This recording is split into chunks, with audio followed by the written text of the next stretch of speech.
Adversities, internal versus external. Sometimes the very adversities that you are facing are the adversities you created.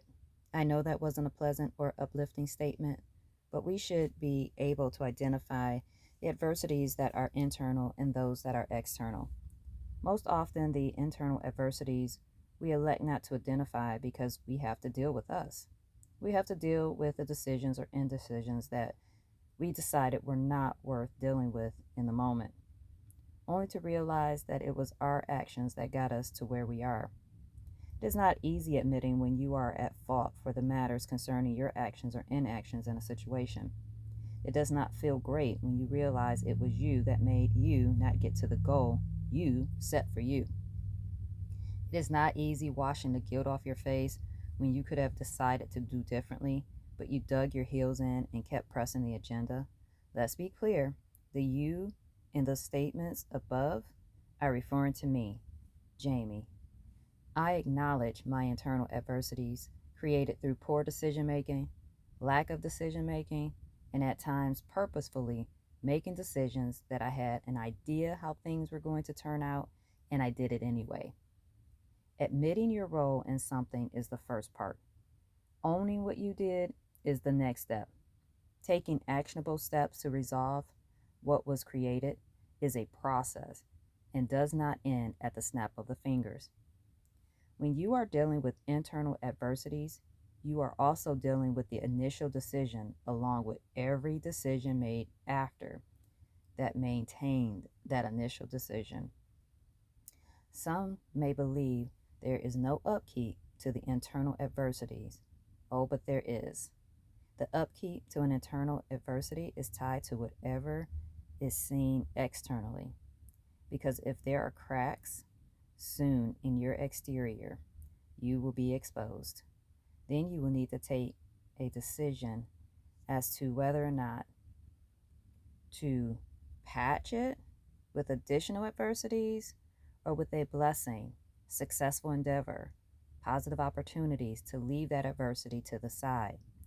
There are times that the internal adversity was created out of a successful endeavor that we received prematurely and were not able to maintain on our own, but became too prideful and didn't ask for help, thus changing the successful endeavor to a painful adversity because the struggle became real and we wouldn't, again, ask for help. Oh, yes, I'm talking about Jamie. I am talking about some specific moments in time that I had asked for help.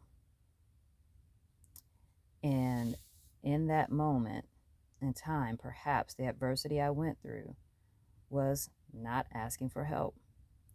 I would be in a different place in my life, yet I stand on the decisions I made then and have grown from the adversity I created for myself.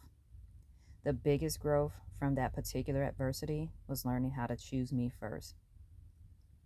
What does choosing me first look like? I begin my days choosing me. I remind myself that I have been blessed with another opportunity to be the best I can be. I remind me that I have a place to live and food to eat. I remind me that I am not short on fashion in my closet in any way. I remind me that I have employment to help meet my needs. I then give thanks for being able to have a sound mind and operate in my talents, abilities, gifts, and skills. I then purpose my mind to be a blessing going somewhere to happen. That I will share good news with those that I encounter and not so good news when it is warranted. I purpose myself to have good interactions with others, even though there are times it does not always go as planned. Yet there is a lesson learned in that interaction and an opportunity to go mend it and try to do differently next time. We haven't scratched the surface of the external adversities, and I don't believe I will in this recording. I am a strong believer that if you want to deal with the external adversities that you use or that you see, you have to begin dealing with the internal adversities. Why is that, Jamie? It is easier to look outside than it is to look inside. That external view is right there in front of you and can seem so easy to identify. As with the internal view of you, that requires you to pause, take inventory, and deal with what you've identified and begin to do the work.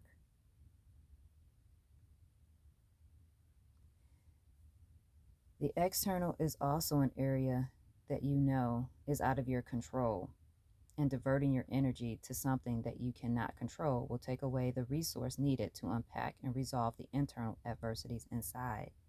Okay, Jamie, why did you have to deal with the internal adversities?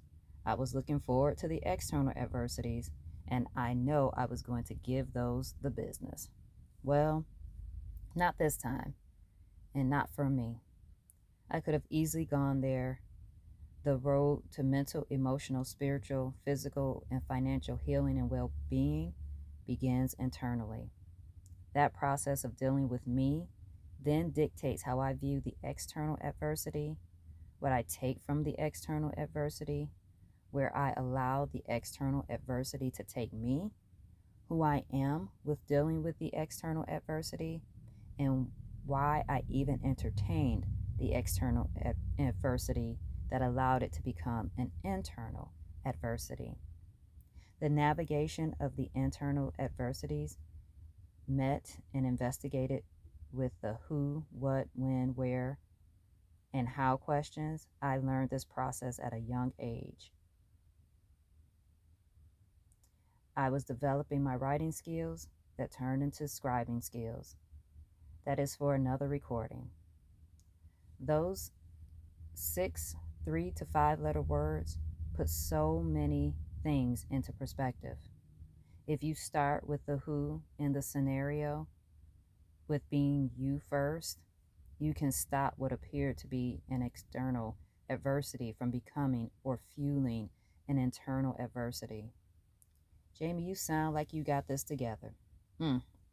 Sometimes I do, and sometimes I don't. I am still a work in progress, and this is a daily, heck, sometimes minute to minute activity I have to go through because at times I get too emotionally involved. Then there are times I get too mentally involved, overthinking the situation and giving it way too much real estate than it actually deserves. This message wasn't meant for you to become an adversity guru in the matter of minutes. It was to provide a perspective when looking at adversity. It definitely helped me to speak out and to have a reference to go back to when I'm experiencing an external adversity that could be fueled by an internal adversity. There are times our reactions are due to internal inactions or actions we performed and did not deal with accordingly. Other instances, it is an external adversity, and based on how we prepared ourselves mentally, emotionally, spiritually, physically, and financially before we engage, will have varying outcomes. Let us purpose in our being to make a necessary internal adjustment and corrections to our internal adversities so that we are able to better respond to the external adversities. When you spend time with you in a pleasant and healing posture, you have the ability to deal differently with the external adversities that come knocking. Be encouraged that the self work you begin today to combat the internal adversities will be your champion and support system when dealing with the external adversities that will show up. Are you willing to look at your internal adversities? Will you take notes and efforts to resolve some of those internal adversities that you've identified? Are you ready to complete the inner work that will make your external interactions more pleasant?